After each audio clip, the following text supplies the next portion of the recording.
They told me I was too senile to babysit my own grandchildren, too frail to be trusted with a 2-year-old and a 4-year-old for even an afternoon. My daughter-in-law literally hired a 19-year-old stranger off a babysitting app rather than let me spend time with them. But the moment they found out about the rental properties, the investment portfolio, and the beach house I'd been quietly building for 40 years, suddenly, I was sharp enough to sign it all over to them.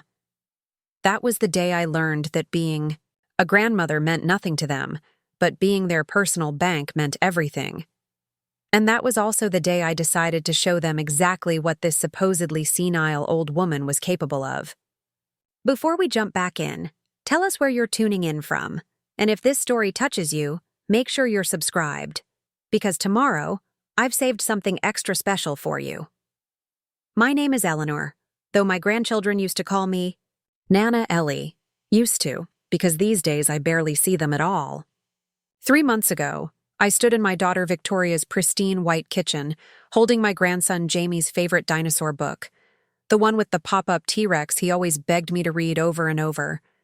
My hands weren't shaking that day. My mind was crystal clear, and I'd driven myself over in my perfectly maintained Honda, the same car I'd been driving accident-free for the past 15 years. Victoria stood across from me, her arms crossed, that familiar look of impatience already settling across her features. Behind her, my son-in-law Derek scrolled through his phone, barely acknowledging my presence. The kids were upstairs, their laughter floating down through the ceiling, completely unaware their Nana was about to be essentially fired from their lives. "Mom, we need to talk," Victoria started, using that corporate voice she'd perfected during her years climbing the consulting firm ladder. "Derek and I have been discussing the childcare situation, and we think it's best if we make some changes." I set the dinosaur book carefully on the marble counter, already sensing where this conversation was heading. Changes? I thought our Tuesday and Thursday arrangement was working perfectly. The kids love our park days. Derek finally looked up from his phone, his expression carefully neutral in that practiced way of someone about to deliver bad news while pretending it's actually good news. "Eleanor, we just think the kids need more structured care. Someone younger who can keep up with their energy levels." Structured care. As if the woman who raised 3 children, who taught kindergarten for 25 years, who still did yoga every morning and walked 3 miles every evening, didn't understand structure. As if the songs I taught them, the stories I told, the cookies we baked together were somehow less valuable than whatever structure they had in mind. "I see," I said quietly, though I didn't see it all. Just last week, Jamie had wrapped his little arms around my neck and whispered that I was the best Nana in the whole world because I knew all the good stories. "May I ask what brought this on? Have I done something wrong?" Victoria's laugh was sharp, tinged with that embarrassment she always seemed to carry when dealing with me. "It's not about wrong, Mom. It's about what's appropriate. The kids are getting bigger, more active. Yesterday, Lily tried to climb the bookshelf while you were reading to Jamie. You didn't even notice." I had noticed. I'd calmly redirected her to the climbing structure in the playroom, the same way I'd redirected thousands of energetic children during my teaching career. But I didn't argue. I'd learned long ago that defending myself to Victoria only made her dig in deeper. "We've hired someone," Derek announced, as if he were telling me about a new lawn service. "Ashley. She's studying early childhood education. Very energetic. Great references. She starts Monday. Monday, 3 days away. 3 days to process that my Tuesday and Thursday afternoons, the highlights of my week, were being yanked away. 3 days to figure out how to explain to Jamie why Nana wouldn't be picking him up from preschool anymore, why we wouldn't be feeding ducks at the pond or building blanket forts in the living room. "What about the children?" I asked, my voice barely above a whisper. "Have you told them?" Victoria waved her hand dismissively, already moving on in her mind, already checking this uncomfortable task off her mental list. "They'll adjust. Kids are resilient. Besides, it's not like you won't see them. We'll still do family dinners." Family dinners. once a month, if I was lucky. Formal affairs where the children were expected to sit quietly while the adults discussed work and real estate and vacation plans I was never included in, where I'd become the grandmother who gave obligatory cheek kisses and $20 bills and birthday cards, slowly fading from their daily lives into someone they saw on holidays and special occasions. I understand, I said, because what else could I say? I picked up the dinosaur book, running my finger along its worn spine. May I at least say goodbye to them?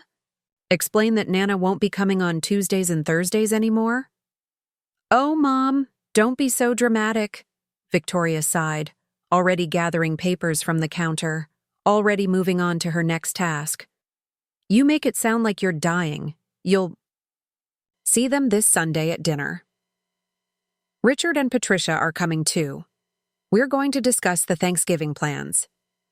Richard was my son, Victoria's husband's brother, married to Patricia, a woman who collected designer handbags the way some people collected stamps, and who had once told me quite seriously that she didn't understand why anyone would want to spend time with children who weren't their own.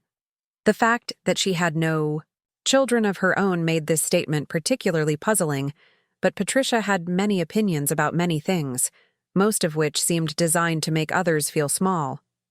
I drove home that day with tears I refused to let fall, gripping the steering wheel of my supposedly dangerous Honda, navigating traffic with the skill of someone who'd been driving for 50 years without a single accident.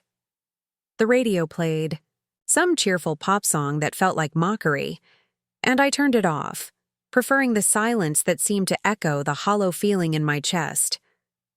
My house felt emptier than usual when I walked in. The refrigerator was still covered with finger paintings and crayon drawings, each one carefully dated and saved. The toy box in the living room sat waiting for little hands that wouldn't be coming on Tuesday. The ingredients for Jamie's favorite chocolate chip cookies sat in the pantry, unused.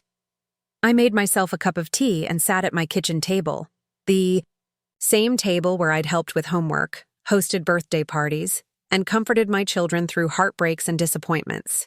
The afternoon sun slanted through the windows, highlighting the dust motes floating in the air, and I wondered when exactly I'd become someone to be managed rather than valued. The irony wasn't lost on me that while Victoria deemed me too old and frail to care for children, I still managed my own home, my own finances, my own life with perfect competence. I paid my bills on time, maintained my garden, volunteered at the library twice a week, and played bridge with friends who ranged in age from 60 to 85, all of us sharp as tacks despite what our children might think. But none of that mattered to Victoria and Derek. In their eyes, I'd crossed some invisible line from capable to incapable, from trusted to risky, from Nana to liability. The fact that Ashley, at 19, had less than a tenth of my experience with children was apparently irrelevant. She was young, and in their world, young meant better, safer, more appropriate. The next few days passed in a blur of forced normalcy. I went to my yoga class, where instructor Kim complimented my improving flexibility. I attended my book club, where we discussed the latest mystery novel with the kind of intellectual rigor that would have surprised Victoria. I volunteered at the library's children's reading hour, watching other grandmothers with their grandchildren, feeling the ache of what I was losing.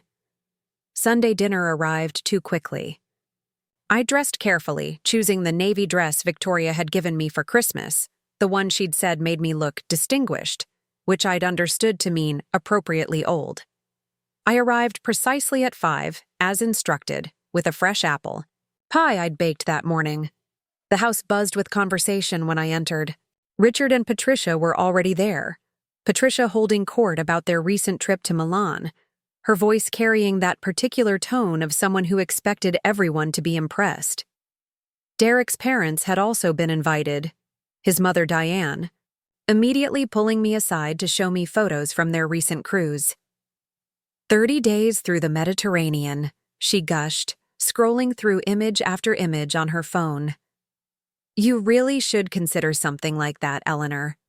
At our age, we need to grab these experiences while we can. Preparing and narrating this story took us a lot of time, so if you are enjoying it, subscribe to our channel. It means a lot to us. Now back to the story. At our age, Diane was actually 3 years younger than me, but she wore her age like a badge of honor, constantly referencing it as if it excused her from any responsibility beyond her own pleasure. She and her husband Harold had retired early. Selling their business for what Victoria had once let slip was an obscene amount of money, and now they traveled constantly, dropping in occasionally to shower the grandchildren with expensive gifts before jetting off to their next destination. The children, when they finally appeared, had been clearly coached. Jamie ran to me with his usual enthusiasm, but when he started to tell me about the fort he wanted to build, Victoria quickly redirected him to show Uncle Richard his new tablet. Lily, only 2, reached for me with sticky hands, calling, "Nana." But Derek swooped in, saying she needed to wash up for dinner. I helped in the kitchen, as I always did, arranging plates and filling water glasses while Patricia regaled Victoria with stories of Italian fashion, and Diane discussed cruise ship amenities with anyone who would listen.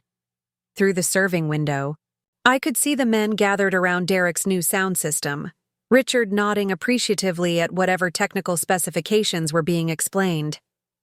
It wasn't until we were all seated at the dining table that Victoria dropped her next bomb. "So, Mom," she began, cutting her salmon with surgical precision. "Derek and I have been thinking about your living situation." I set down my fork carefully, my appetite suddenly gone. "My living situation?" "Well, yes. That house is so big for just one person. All those stairs, the maintenance, the yard work. We worry about you rattling around in there all alone."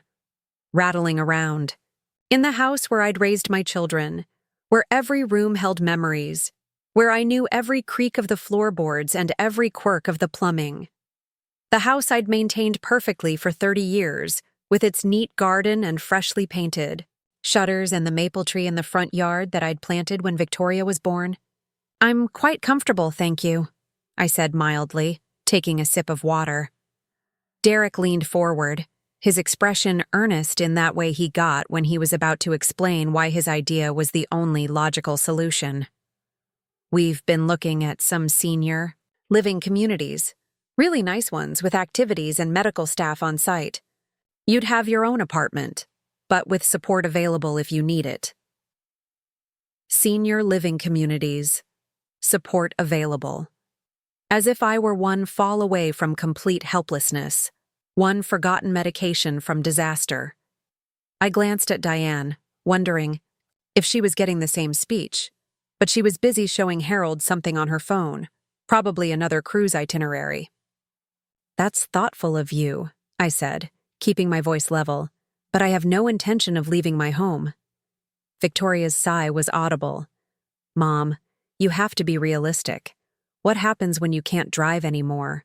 When the stairs become too much?" "We're trying to plan ahead here to be proactive." Proactive. One of her favorite corporate buzzwords, right up there with synergy and bandwidth. I wondered if she used the same tone when firing employees, the same careful mix of false concern and predetermined conclusions. "I had my physical last month," I said. "Dr. Chen says I'm in excellent health. My blood pressure is better than his, actually." Patricia laughed, that tinkling sound that always seemed to precede something cutting. "Oh, Eleanor, doctors always say that.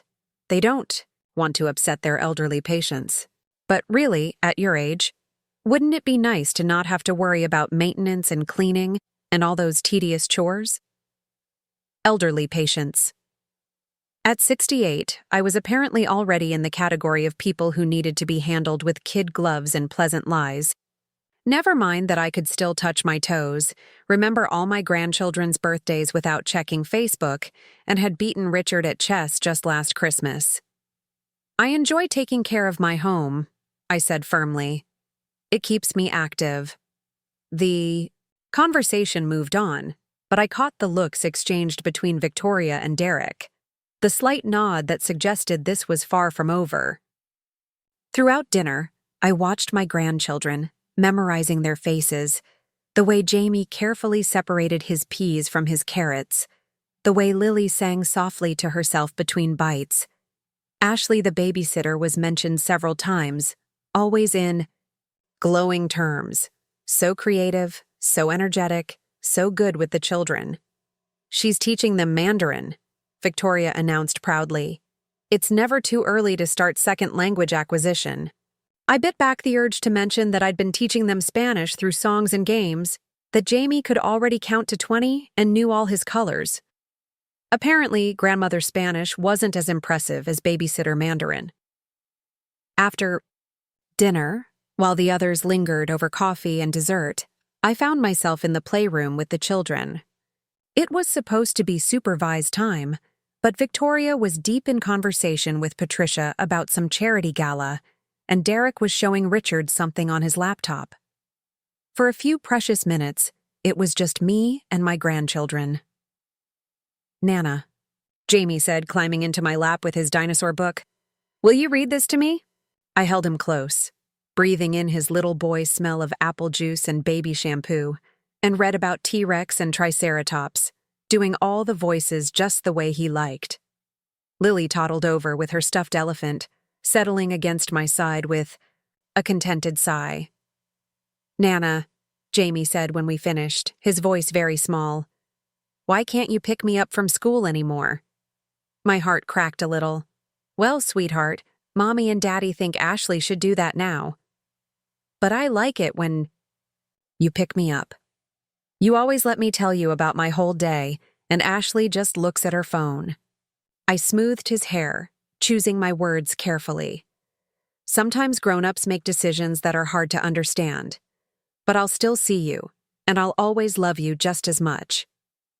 Promise? Promise. Victoria appeared in the doorway then, her smile tight. "Mom, we're serving coffee. Why don't you come join the adults?" The adults, as if reading to my grandchildren was some childish indulgence rather than the most important thing I could be doing. I kissed both children and returned to the dining room, where the conversation had turned to investment properties. "The market is really heating up in the Riverside district," Derek was saying. "We're thinking of buying another rental property. Maybe two if we can swing the financing." "Smart move," Harold agreed. "Real estate is where the real money is. Diane and I have 4 rentals now, practically pays for all our travels." I sipped my coffee and said nothing. They didn't know. About my own properties, acquired slowly over the years through careful saving and strategic purchases. They didn't know about the beach house I'd bought when Tom died, using the life insurance money everyone assumed I'd frittered away on grief counseling and widows' cruises. They didn't know about the portfolio I'd built, the dividends that meant I could have stopped working years before I actually did. To them, I was just Mom, the kindergarten teacher with the sensible shoes and the outdated kitchen, who needed to be managed and planned for and eventually tucked away in some nice facility, where I wouldn't be a burden. The fact that my net worth probably exceeded theirs was something they'd never even considered. The evening wound down with the usual promises to get together soon, the usual air kisses and superficial hugs. I noticed Victoria had already marked next Sunday as busy on the kitchen calendar. Too many family dinners in a row, apparently, might give me the wrong idea about my place in their lives. I drove home through the quiet streets, thinking about Jamie's question, about the confusion in his voice. 3 months ago, I'd been the grandmother who knew all the best stories, who made the best cookies, who always had time to listen. Now, I was the elderly relative who needed to be managed, whose time with the children needed to be supervised and limited, whose home was too big and whose capabilities were automatically questioned. The porch light was on when I pulled into my driveway, welcoming me back to my too big house with its too many stairs. Inside, everything was exactly as I'd left it. Everything in its place, everything functioning perfectly despite my apparent descent into senility. I made another cup of tea and sat at my kitchen table, pulling out the leather journal I'd kept for years. I wrote down everything about the evening, every word, every slight, every moment with my grandchildren. Someday, I thought, They'd be old enough to understand what had happened, old enough to make their own choices about relationships and family and the value of the people who love them. But that night, all I could do was write and remember and try to understand how I'd become someone to be dismissed rather than treasured. The woman who'd raised 3 children, who'd taught hundreds more, who'd built a life of purpose and meaning, reduced to an inconvenience to be solved, a problem to be managed, an aging relative to be hidden away. I didn't know then what was coming. I didn't know that in just a few weeks, everything would change. That the narrative Victoria and Derek had so carefully constructed about their feeble old mother would come crashing down in the most spectacular way possible. I didn't know that. Sometimes the best revenge isn't revenge at all, but simply revealing the truth that was there all along. All I knew that night was that I missed my grandchildren already, and that the silence in my too-big house had never felt quite so loud. The call came 3 weeks later, on a Tuesday afternoon when I should have been picking Jamie up from preschool. Instead, I was repotting orchids in my greenhouse, the one Derek had once suggested I couldn't possibly maintain on my own, when my phone rang.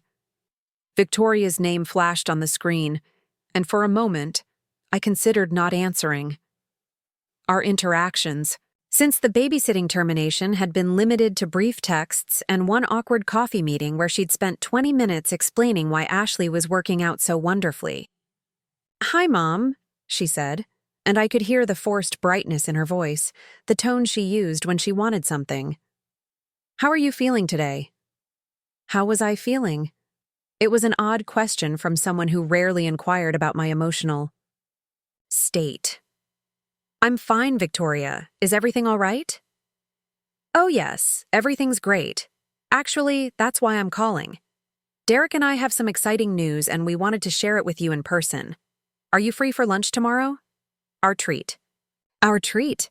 As if taking your mother to lunch was some kind of generous gesture rather than a normal family occurrence. But I was curious despite myself. "I suppose I could rearrange my schedule," I said, not mentioning that my schedule consisted of a yoga class I could easily skip. "Wonderful. How about that new French place downtown? Le Jardin? 1 o'clock? Le Jardin was the kind of restaurant where water came in crystal glasses, and the cheapest entree cost more than I used to spend on a week's groceries. Not the sort of place Victoria usually suggested for our rare lunches. My suspicion grew. "That's quite fancy," I observed. "Well, it's a special occasion. Dress nice, okay? Maybe that blue dress I got you." I agreed and hung up, staring at my dirt-covered hands. Something was definitely brewing, and my instincts, honed by decades of reading, both children and adults, told me I wasn't going to like it. The next day, I arrived at Le Jardin precisely at 1, wearing the blue dress as requested. Victoria and Derek were already there, seated at a table with a view of the city skyline. But they weren't alone. Richard sat beside them, along with Patricia, and most surprisingly, a man I didn't recognize, wearing an expensive suit and carrying a leather briefcase that screamed lawyer. "Mom!" Victoria stood to kiss my cheek, her perfume overwhelming. "You look lovely. You remember Richard and Patricia, of course, and this is Marcus Webb from Webb and Associates." A lawyer. My internal alarm bells started ringing as I took my seat, noting how they'd arranged themselves across from me, like an interview panel. Or an intervention. "Mrs. Morrison," Marcus Webb said, extending a manicured hand. "It's a pleasure to meet you. Your children have told me so much about you." "All good things, I hope," I replied, accepting the leather-bound menu from the waiter while trying to read the room. Victoria was fidgeting with her napkin, Derek kept checking his phone, and Richard wouldn't quite meet my eyes. Only Patricia seemed relaxed, but then Patricia had the emotional range of a mannequin. We ordered, the conversation stilted and strange. Victoria asked about my orchids, something she'd never shown interest in before. Derek inquired about my book club selections. Richard actually asked if I'd been sleeping well. It was like being circled by particularly polite sharks. Finally, after the appetizers arrived, Victoria cleared her throat. Mom, we wanted to talk to you about something important, about the future. The future, I repeated, setting down my fork. How intriguing. Derek leaned forward, his expression serious. Eleanor, we've been doing a lot of thinking about estate planning. Making sure everything is properly organized, for everyone's benefit. I see. I took a sip of water, my mouth suddenly dry. And this concerns me how? Marcus Webb opened his briefcase, pulling out a thick folder. Your children are concerned about ensuring your assets are properly protected and distributed, according to your wishes. They've asked me to help facilitate a family discussion about estate planning. How thoughtful, I said, my voice steady despite the anger building in my chest. And what assets are we discussing exactly? Victoria and Derek exchanged glances. Richard shifted uncomfortably. It was Patricia who spoke, her voice dripping with false concern. Well, Eleanor, at your age, it's important to have everything in order. The house, your retirement accounts, any investments. We want to make sure you're not burdened with managing all of that alone. At my age, there it was again, the magic phrase that apparently transformed me from a competent adult into someone who needed to be managed. I smiled, the kind of smile I used to give to particularly trying parents during parent-teacher conferences. I appreciate your concern, but I assure you, my affairs are perfectly in order. Of course they are, Derek said quickly, too quickly. But wouldn't it be better to have family help? We could set up a trust, maybe with Victoria and Richard as co-trustees. That way, if anything happens, or if you become unable to manage things yourself, everything would be taken care of. Unable to manage things myself, like I was already halfway to dementia, just waiting for the inevitable slide into incompetence. I looked at my children, really looked at them. Victoria with her nervous energy, Derek with his calculated charm, Richard trying to disappear into his chair. When had they become these people? When had I become nothing more than a potential inheritance to be managed? What brought this on? I asked calmly. 3 weeks ago, I was too senile to watch my grandchildren. Now, suddenly you're concerned about my financial management? Victoria's face flushed. That's not fair, Mom. These are completely different issues. Are they? Marcus Webb intervened smoothly, clearly used to family conflicts. Mrs. Morrison, I understand this might feel sudden, but your children are trying to be proactive. They want to ensure your wishes are honored and your assets are protected. My wishes? I mused. How interesting that no one has actually asked what my wishes are. That's why we're here, Richard finally spoke, his voice strained. To discuss everything openly. I laughed, actually laughed, which seemed to startle them. Openly? Is that what we're calling this ambush? You bring a lawyer to lunch and want to pretend it's just a casual family conversation? It's not an ambush, Victoria protested. We're trying to help. Help, I repeated. Like you helped. By deciding I was too old to care for my grandchildren. Like you're helping by suggesting I move to a senior facility? Your definition of help seems remarkably self-serving, Victoria. The main courses arrived, sitting untouched as the tension at the table thickened. Marcus Webb tried again, his professional smile unwavering. Perhaps we could start with something simple. The house, for instance. It's a valuable asset, and maintaining it must be quite a burden. Have you considered perhaps selling and moving? Somewhere more manageable? More manageable, I echoed. You mean smaller, cheaper, easier to eventually sell off when I'm gone? Derek jumped in. That's not what we're saying at all. But that house is worth a lot of money just sitting there. You could sell it, invest the proceeds, live off the interest, maybe travel, enjoy life instead of worrying about maintenance and property taxes. I already enjoy my life, I said. Or I did, until my family decided I was too decrepit to be trusted with it. Mom, please. Victoria's voice took on a wheedling tone. We're not the enemy here. We just want what's best for you. And honestly, don't you think it's a bit selfish to hold on to all those assets when your children are struggling? There it was. The truth, finally peeking through the facade of concern. I set down my water glass carefully, afraid I might throw it otherwise. Struggling? You live in a 5-bedroom house, drive luxury cars, take vacations to Europe. How exactly are you struggling? The mortgage on that house is killing us, Derek admitted, and with private school tuition for the kids plus Ashley's salary. Ashley's salary, I repeated. The babysitter you hired because I was too old to do it for free. That's not... Victoria started, then stopped, trapped by her own logic. I looked at Marcus Webb. Tell me, Mr. Webb, what exactly did my children tell you about my assets? He glanced at them uncertainly. They mentioned the family home, estimated value around $800,000 in today's market, and they assumed standard retirement accounts, perhaps some modest savings. I smiled then, a real smile this time. I see. And based on these assumptions, you drew up papers for them to control these modest assets? We prepared some preliminary documents, yes. Standard estate planning tools. How thorough of you. I stood up, smoothing my blue dress. Well, this has been most illuminating. Thank you for lunch, though I seem to have lost my appetite.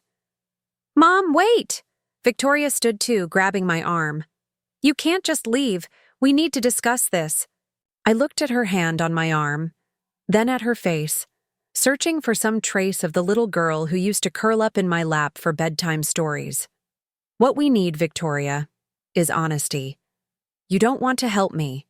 You want to help yourselves to what you think I have. The saddest part is, if you'd ever bothered to actually know me instead of just managing me, you might have gotten what you wanted. I pulled free and walked out, leaving them with their untouched $60 entrees and their ambitious lawyer. My hands were shaking as I waited for the valet to bring my car, but from anger, not frailty. They had no idea who they were dealing with. No idea at all. The next few days were a flurry of missed calls and text messages. Victoria left voicemails that swung between apologetic and accusatory. Richard sent long texts about family unity and not overreacting. Derek, tellingly, communicated only through Victoria. I ignored them all, needing time to think, to process the betrayal that cut deeper than I'd expected. Instead, I called my actual lawyer, Ann Chen, who'd been handling my affairs for 15 years. Unlike Marcus Webb with his slick suit and assumed superiority, Ann was brilliant, thorough, and most importantly, worked for me, not my children. Eleanor, she said warmly when I arrived at her office, what can I do for you today? I told her about the lunch, about the ambush, about their assumptions. She listened without interrupting, taking notes, her expression growing more concerned as I spoke. First, she said when I finished, let me assure you that without your consent, they can't do anything. You're clearly of sound mind, and your existing documents are ironclad, but I'm concerned about this escalation. What do you think their next move will be? I don't know, I admitted, but I want to be prepared. I think it's time to make some changes. We spent the next 2 hours reviewing everything. My will, which originally divided things equally between my 3 children. The beach house they didn't know about. The rental properties scattered across 3 states. The investment portfolio that had grown substantially over the years. The life insurance policies, the retirement accounts, everything I'd built while...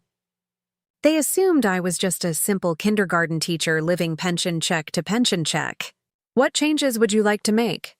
Anne asked carefully. I thought about Jamie's confused face, about Lily's reaching arms, about being deemed too old to love them properly, but young enough to fund their parents' lifestyle. I want to set up education trusts for my grandchildren. Untouchable by their parents until the kids turn 25. Everything else. I paused, thinking. Let's hold off on changing that just yet. I want to see how this plays out. Anne nodded, making notes. I'll draw up the trust documents. In the meantime, Eleanor, be careful. Family disputes over money can get ugly. She had no idea how prophetic those words would prove to be. A week passed in relative peace.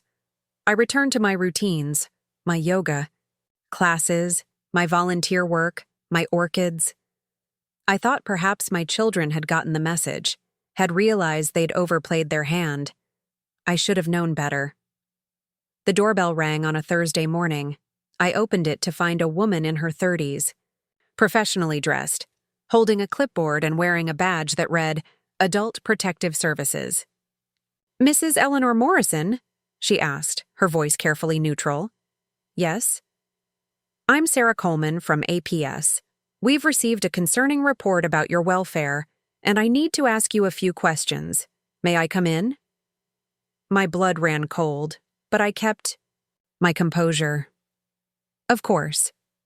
Would you like some tea? She followed me to the kitchen, looking around with sharp eyes, taking in the spotless counters, the organized space, the calendar on the wall filled with appointments and activities. I made tea while she settled at my table, the same table where I'd written in my journal about missing my grandchildren. Mrs. Morrison, I want to assure you this is just a routine check, Sarah began. Someone called our hotline with concerns about your ability to live independently. They mentioned confusion, difficulty managing daily tasks, potential financial exploitation. I see, I said, setting down 2 cups of tea. And did this concerned someone give their name? Sarah consulted her notes. The report was anonymous, but they claimed to be a family member who was worried about your safety. Anonymous, of course. I sipped my tea, organizing my thoughts. Ms. Coleman, I'm going to be very frank with you. 3 weeks ago, my daughter and son-in-law decided I was too old to babysit my grandchildren. Last week, they ambushed me at lunch with a lawyer, trying to convince me to sign over control of my assets. When I refused, they were quite upset. And now, coincidentally, you're here. Sarah's expression didn't change, but I saw her make a note. Are you suggesting this report might be retaliatory?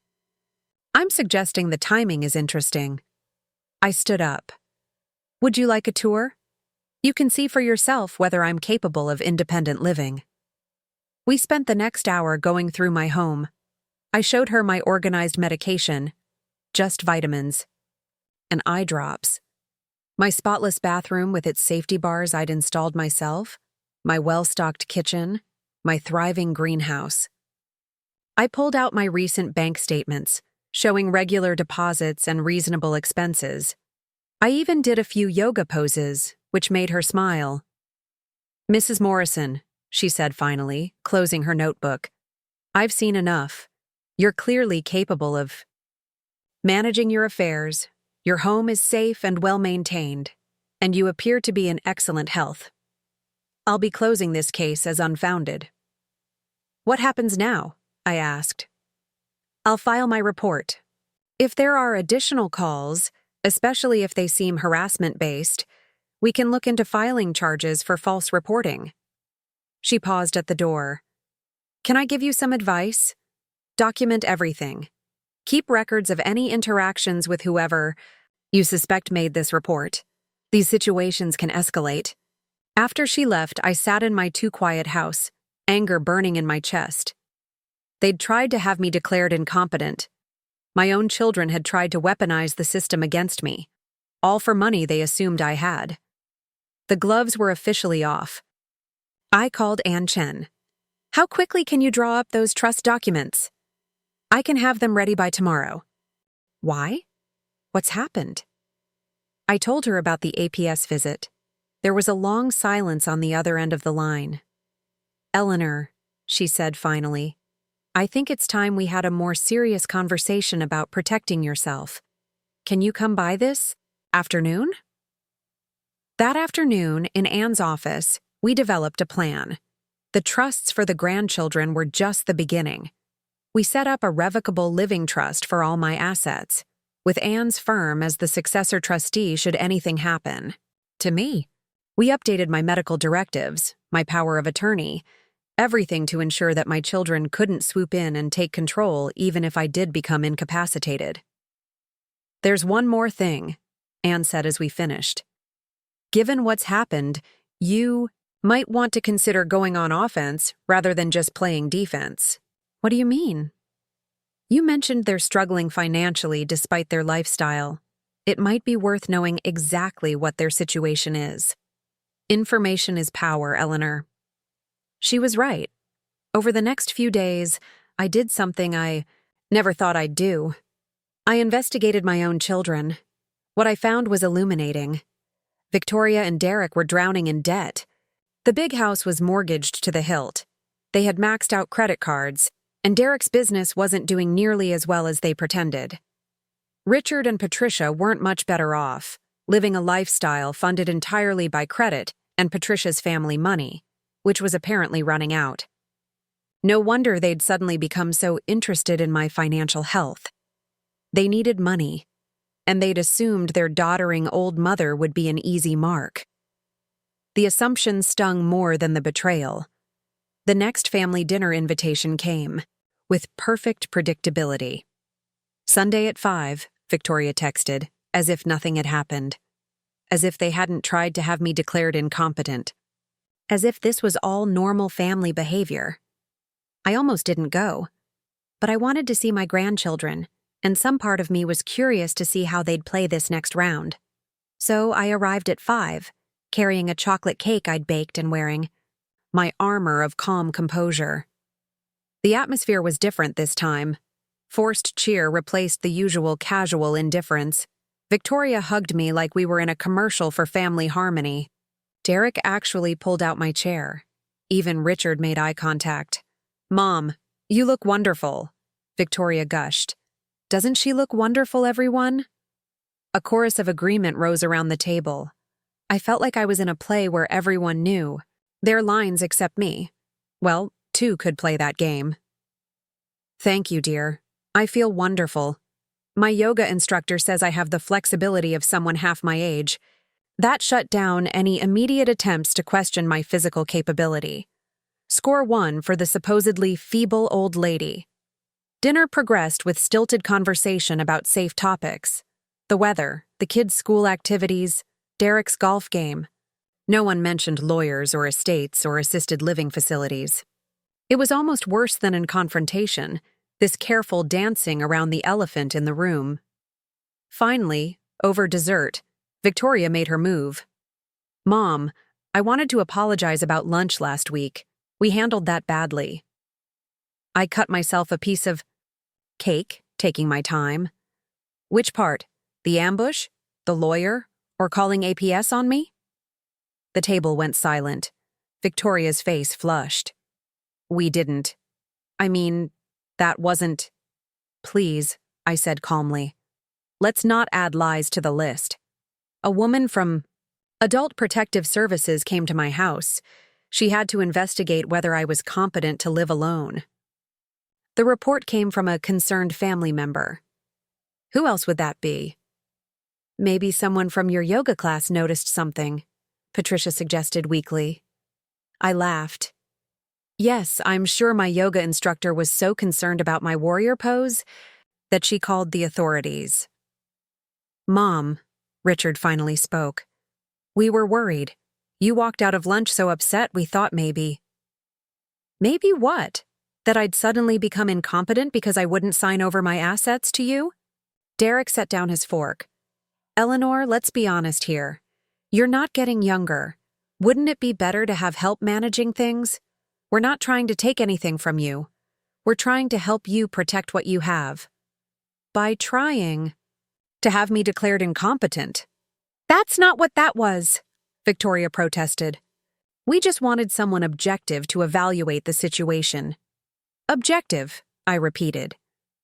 How interesting that objective evaluation found me perfectly capable of managing my own affairs. almost like I've been doing it successfully for decades. The kids chose that moment to wander in, saving us all from whatever might have been said next. Jamie climbed into my lap immediately, and Lily wasn't far behind. I held them close, breathing in their sweetness, storing up the feeling for the lonely days ahead. "Nana," Jamie whispered, "I miss you. Ashley doesn't know any dinosaur facts." "I miss you too, sweetheart," I whispered back. "When can you come?" "Back? When can we have our park days again?" I glanced at Victoria, who was watching us with an unreadable expression. "I don't know, baby, but Nana loves you no matter what, okay?" "Okay," he said, but I could hear the sadness in his little voice. After the children were sent back to play, the conversation turned to safer topics, but I caught the looks exchanged between the adults, the silent communications of people regrouping for their next attempt. They weren't done with me yet. The question was, what would they try next? I left early, pleading tiredness, which seemed to relieve everyone. As I drove home through the dark streets, I thought about the trusts I'd set up for Jamie and Lily, the protections I'd put in place, the investigations Anne was conducting into my children's financial situations. They thought they were playing chess with a feeble old woman who could barely remember the rules. They had no idea I'd been playing this game far longer than they'd been alive. My phone rang as I pulled into my garage. Anne Chen, despite the late hour.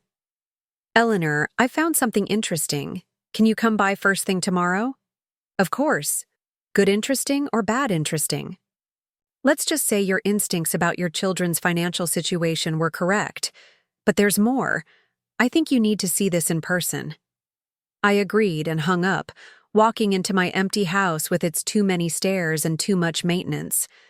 Tomorrow would bring new revelations, new betrayals, new decisions to make.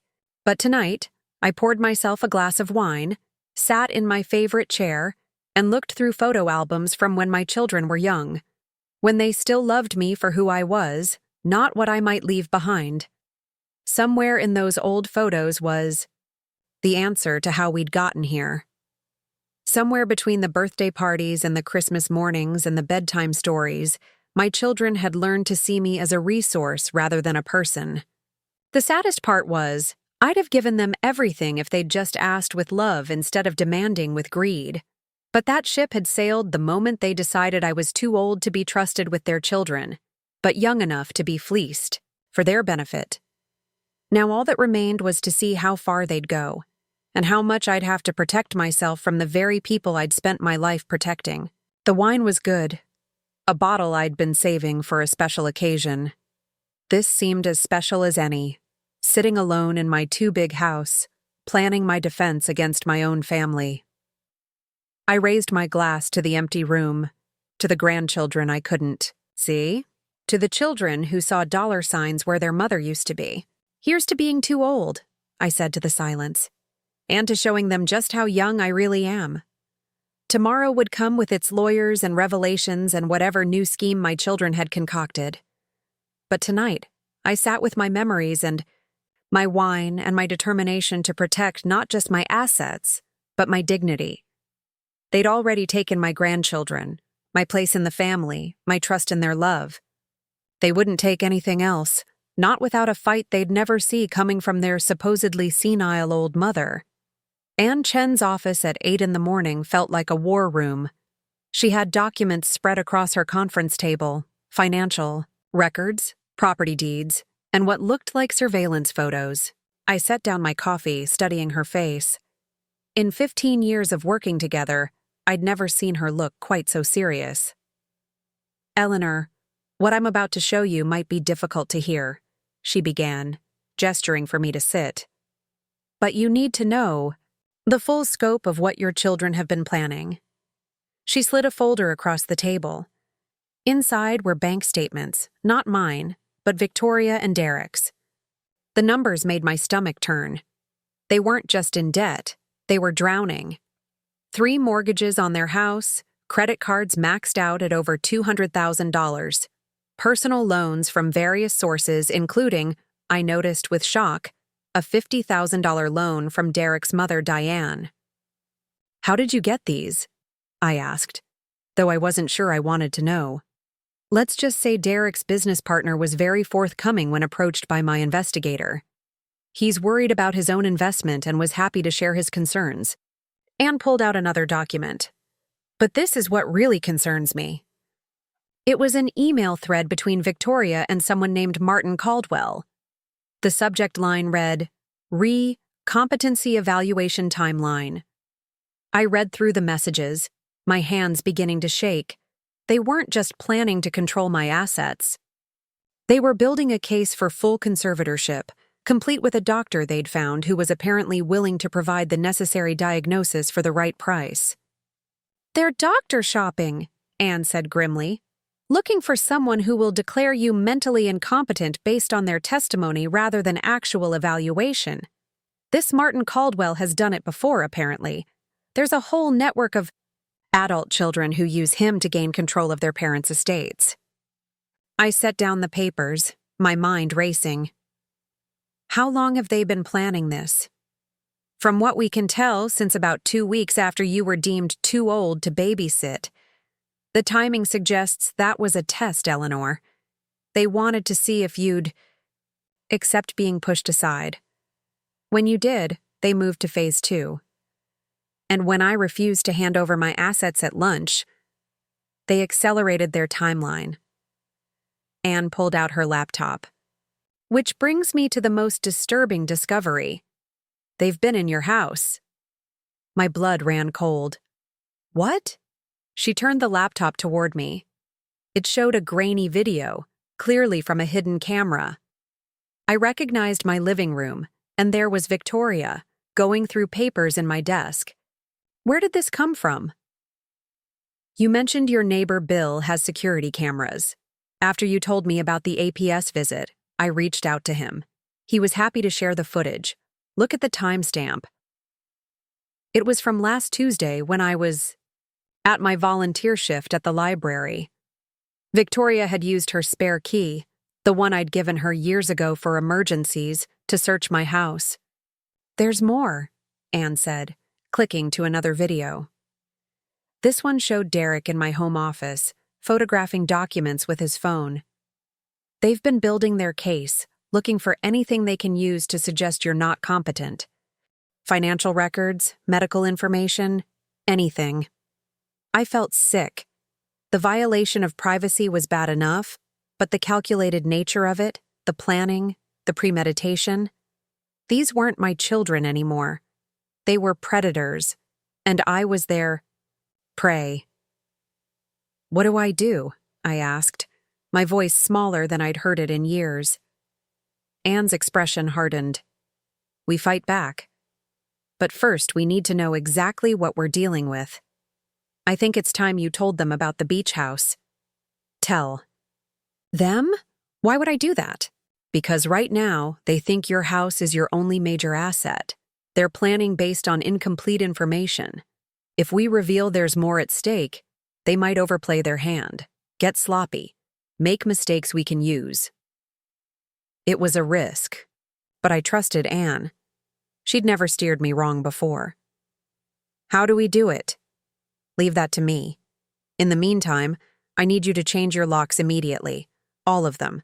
And Eleanor, it might be time to consider installing your own security system. I left her office with a list of tasks and a heavy heart. That afternoon, I had a locksmith change every lock on my house. I hired a security company to install cameras and an alarm system. I felt like I was fortifying against an invasion, which I suppose I was. The next day, Anne put our plan in motion. She sent a formal letter to Victoria and Richard, informing them that she'd been retained to update my estate planning, and that, as part of this process, a full accounting of assets was being conducted. She mentioned, almost casually, that this included properties beyond the family home. The reaction was immediate. Victoria called 6 times in an hour. Richard sent a flurry of texts. Even Patricia left a voicemail, her usually composed voice pitched high with anxiety. I ignored them all, following Anne's advice to let them stew. Finally, Derek showed up at my door that evening, looking haggard. The new locks meant he couldn't let himself in, and I made him wait on the porch while I took my time answering. "Eleanor," he said, trying for his usual smooth charm but missing by a mile. "We need to talk." "Do we?" I asked, not moving from the doorway. "Please. This has all gotten out of hand. Can I come in?" I considered for a moment, then stepped aside. He followed me to the living room, his eyes darting around, probably looking for changes, for signs of the mental decline they were so desperately trying to manufacture. "What properties?" he asked without preamble, dropping all pretense. "The letter mentioned properties. What properties?"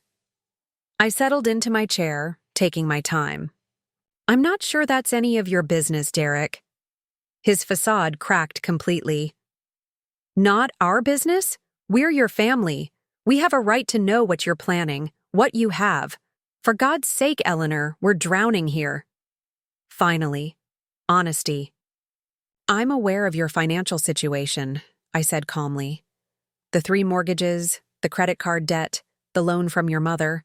Tell me, does Diane know you're trying to get your hands on my assets to pay her back?" The color drained from his face. "How do you—" "I'm old, Derek, not stupid. You'd do well to remember the difference." He leaned forward, desperation replacing his usual arrogance. "Look, I'll level with you. We're in trouble. Real trouble. The business is failing. We're behind on everything. And if we don't get help soon, we'll lose the house.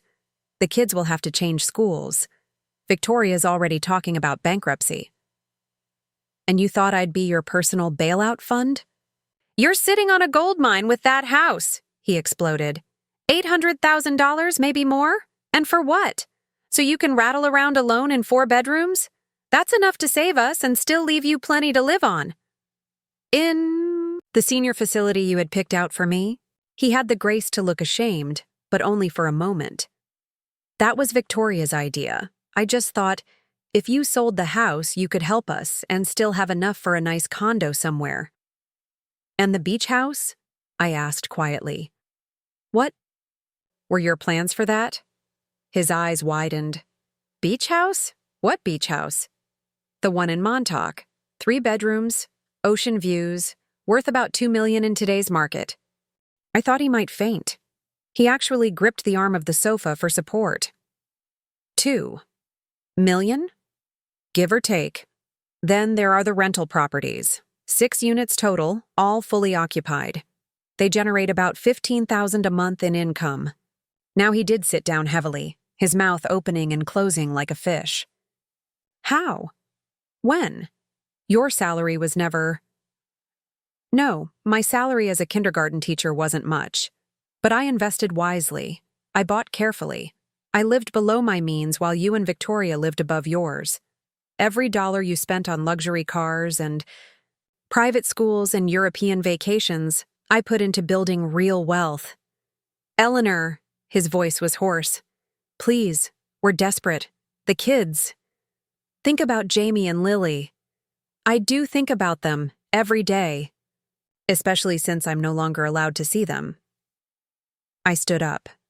"I've already set up trusts for their education. They'll be fine. As for you and Victoria, you made your choices. You chose to see me as a burden, then as a bank. Neither of you included seeing me as a person deserving of respect. So, you're just going to let us lose everything?" He stood too, anger replacing desperation. "You have millions, and you're going to watch your own daughter go bankrupt?" I was prepared to leave everything to my children, I said quietly. "Every penny, until you decided I was too senile to care for my grandchildren but competent enough to sign over my assets. Until you tried to have me declared incompetent. Until you broke into my house to spy on me." His face went white. "We didn't break in. Victoria has a key. Had a key? And using it to enter without permission and go through my private papers? That's still breaking and entering, Derek. I have it on video. You can't be serious. Your own daughter?" "The daughter who called Adult Protective Services on me? That daughter? He deflated completely then, sinking back onto the sofa. What do you want from us? An apology? Fine. We're sorry. We panicked. We made mistakes. But Eleanor, we're still family. No, I said firmly. Family doesn't do what you've done. Family doesn't plot and scheme and try to steal. You want to know what I want? I want you to leave. I want you to stop calling, stop coming by, stop trying to manipulate me into saving you from your own choices. And the kids? His last card, and he knew it. When Jamie and Lily are old enough to make their own choices, they'll have access to their trust funds. If they want a relationship with me, then I'll be here. But you and Victoria, we're done. He left without another word, and I watched from my window as he sat in his Tesla, probably calling Victoria, probably planning their next move. They wouldn't give up, I knew. The revelation of just how much I was worth would only make them more desperate, more dangerous. Anne called an hour later. How did it go? About as expected. He went from charming to desperate to angry to defeated. What's next? Now we wait. They'll either back off or escalate. Given what's at stake, I'm betting on escalation. Are you ready for that? Was I? I thought about the videos of them in my house, the doctor they were trying to bribe, the systematic campaign to paint me as incompetent. I'm ready. The escalation came faster than expected. 2 days later, I woke to find my front yard full of people. Victoria and Derek were there, along with Richard and Patricia, but also others I didn't recognize. A woman with a clipboard who looked official, a man with a medical bag, 2 people who might have been social workers. I didn't go outside. Instead, I called Anne, then the police.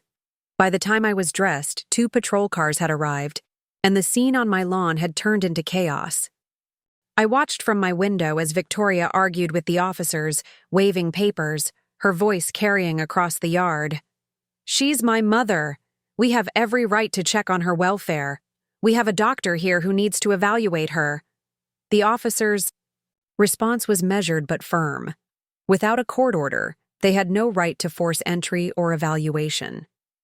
The doctor turned out to be Martin Caldwell, the one from the emails, who quickly retreated to his car when the police started asking for his credentials. After 20 minutes of argument, the crowd dispersed, but not before Victoria looked directly at my window and mouthed words I couldn't hear, but could guess. This wasn't over. Anne arrived as the last car was pulling away. Well, she said, surveying the scene. They've shown their hand. A forced intervention with a pet doctor. Judge Morrison won't look kindly on that. Judge Morrison?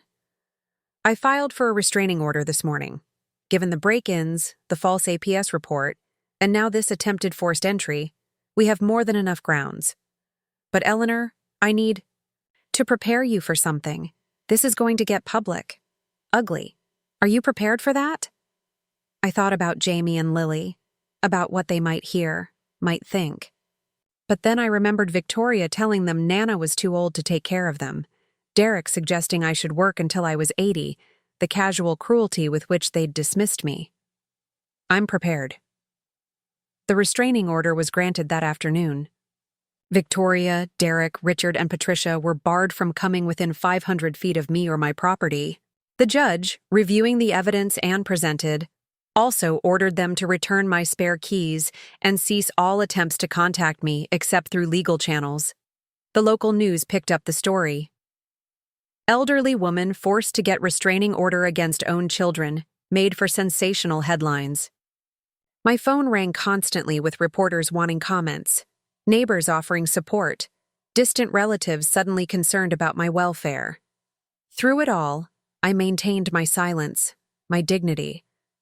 Let them tell their side, I thought. The truth had a way of coming out eventually. And it did. One of the reporters, digging into the story, discovered Derek's financial troubles. Another found the connection to Martin Caldwell and his history of questionable competency evaluations. The narrative shifted from concerned children to greedy relatives, and public opinion swung firmly in my favor. Victoria tried one last desperate move. She went on local morning television, tears streaming down her face, talking about how mental illness ran in families, how she just wanted to help her mother who was clearly suffering from paranoid delusions.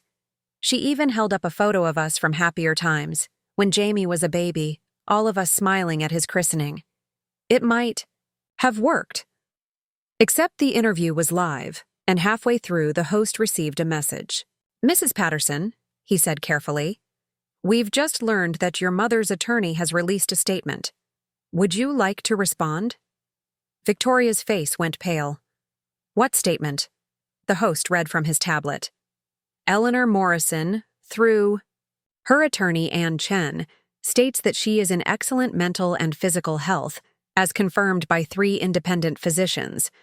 She has provided documentation showing that her children attempted to access her financial accounts without authorization, filed false reports with Adult Protective Services, and attempted to arrange a fraudulent competency evaluation. She regrets that family matters have become public but felt compelled to defend herself against these malicious attacks." "That's not... Victoria stammered. "The statement goes on," the host continued, clearly enjoying the drama. "Mrs. Morrison also reveals that she has been a successful real estate investor for 40 years, with a portfolio worth approximately $8 million. She states that her children were unaware of her wealth until recently, at which point they began their campaign to have her declared incompetent." I watched the interview from my living room, feeling no satisfaction as Victoria crumbled on live television. The host pressed her with questions she couldn't answer. Why hadn't they known about the properties? Why had they deemed her too old to babysit just weeks before trying to take control of her assets? Why had they hired a doctor with a questionable history? By the end, Victoria was sobbing. Derek was refusing all comment, and their reputations were in tatters. The business associates who'd been propping up Derek's failing company pulled out. Their country club memberships were quietly revoked. Even the private school called, concerned about the negative publicity. The final blow came 2 weeks later. Diane, Derek's mother, having learned about the loan and the schemes, came to see me. We sat in my garden, 2 women of a certain age, who understood each other. "I had no idea," she said quietly. "The loan was supposed to be for the business, for expansion. If I'd known they were in such trouble, if I'd known what they were planning." "You couldn't have known," I assured her. "They fooled us both." "I've cut them off," she said firmly. "Completely. Harold agrees. What they did to you, it's unforgivable. We've also changed our wills. Everything will go to the grandchildren, when they're of age." I nodded, understanding the pain behind her decision. "The children are innocent in this. I've made provisions for them as well. You're a better woman than I am, Eleanor. I don't think I could be so generous after what they put you through." But it wasn't generosity, not really. It was love, the kind that sees past the failures of the parents to the potential of the children. Jamie and Lily deserved a chance, despite their parents' choices. The months that followed were quiet. Victoria and Derek, facing bankruptcy and social ostracism, moved to another state. I heard through the grapevine that Derek was working as a car salesman, Victoria as a receptionist. The big house was gone, the fancy cars, the designer clothes, all the things they'd valued more than their mother's love. Richard and Patricia divorced. Without her family money and with his association with the scandal, their facade of a marriage crumbled. He wrote me a letter once, 6 months later, full of apologies and regrets. I read it, filed it away, and didn't respond. Some bridges, once burned, couldn't be rebuilt. A year passed. My life returned to its routines, but better somehow. The neighbors who'd watched the drama unfold became fierce protectors, checking on me regularly, but out of genuine care, not assessment of my competence. I traveled to my beach house whenever I wanted, no longer saving it for some future that might never come. Then, on a Tuesday afternoon, my doorbell rang. I opened it to find a woman I didn't recognize, holding the hands of 2 children I knew, instantly despite the year of growth. "Mrs. Morrison? I'm Ashley Chen, the children's nanny. Well, former nanny. She paused, clearly uncomfortable. "I've been following what happened, and I felt you should know. Victoria and Derek left the state 3 weeks ago. They left the children with me, said it would just be for a weekend, but they didn't come back," I finished. She nodded. "I've been taking care of them, but I can't anymore. I'm starting graduate school. CPS is going to place them in foster care unless—" She looked at me hopefully. "You're their grandmother. You could petition for custody." I looked at Jamie and Lily. Jamie, now 5, clutched a worn dinosaur book I recognized. Lily, 3, sucked her thumb and stared, with wide eyes. They looked thin, uncertain. Nothing like the confident children I'd known. "Nana?" Jamie said quietly. "Are you still too old to take care of us?" My heart shattered and mended itself in the same moment. I knelt down, my supposedly ancient knees protesting only slightly. "No, sweetheart. Nana's not too old. Nana's never been too old." The custody process was swift. Victoria and Derek, wherever they were, didn't contest it. Within a month, Jamie and Lily were living with me, their rooms set up exactly as I'd imagined when I first held them as babies. The house that had been too big, too empty, filled with laughter again. The irony wasn't lost on me. They'd said I was too old to babysit for an afternoon, but when they abandoned their children, I was young enough to raise them. They'd wanted my money more than my love, and in the end, they got neither. Jamie thrived under stable care. His anxiety faded. His confidence grew. He still loved dinosaurs, but also discovered a passion for building things, for creating. Lily blossomed from a shy toddler into a chatty preschooler who sang constantly and gave the best hugs in the world. On quiet evenings, when the children were asleep, I sometimes thought about Victoria and Derek, wondered where they were, if they ever regretted their choices. But mostly, I focused on the present, on the unexpected second chance at motherhood that had come from such pain. The trust funds would be there when the children reached 25, enough to give them the security their parents had craved, but never earned. But more than money, I could give them what I'd tried to give their parents: unconditional love, steady presence, the knowledge that they were valued for who they were, not what they could provide. Sometimes people asked if I forgave Victoria and Derek. The truth was more complicated than yes or no. I forgave them for my own peace of mind, to let go of the anger that could have poisoned my remaining years.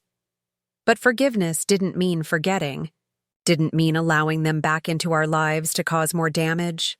They'd taught me valuable lessons, after all. That love without respect is hollow. That family isn't just about blood, but about how people treat each other. That being deemed too old by someone else doesn't define your actual capabilities. Most importantly, they taught me that sometimes the greatest gift you can give yourself is the strength to say no. No to manipulation, no to guilt, no to being diminished by those who should lift you up. The children called me Mom now, not Nana. At 70, I was starting over, raising another generation with all the wisdom my years had given me. Some might say I was too old for such a responsibility. But as I watched Jamie teach Lily about dinosaurs, as I braided her hair for school, as I helped with homework and kissed scraped knees and read bedtime stories, I knew the truth. I wasn't too old.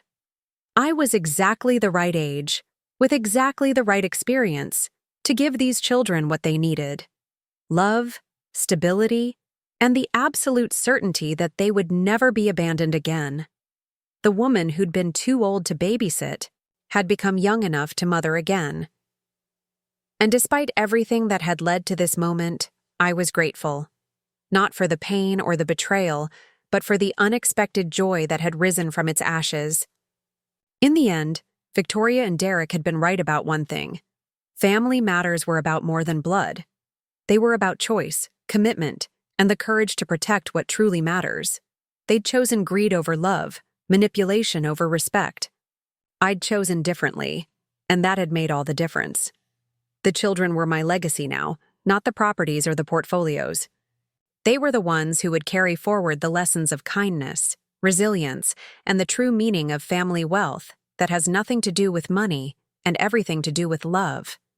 And someday, when they were old enough to understand, I'd tell them the whole story, not to poison them against their parents, but to help them understand that sometimes people lose their way, that money can corrupt even the strongest bonds, but that love, real love, endures despite everything. Until then, I'd be what I'd always been. Too old by some standards, too young by others, but just right for the job that mattered most. Being the mother they needed, the grandmother who'd never stopped loving them, the woman who'd learned that age is just a number, but love is forever. Up next, you've got 2 more standout stories right on your screen. If this one hit the mark, you won't want to pass these up. Just click and check them out.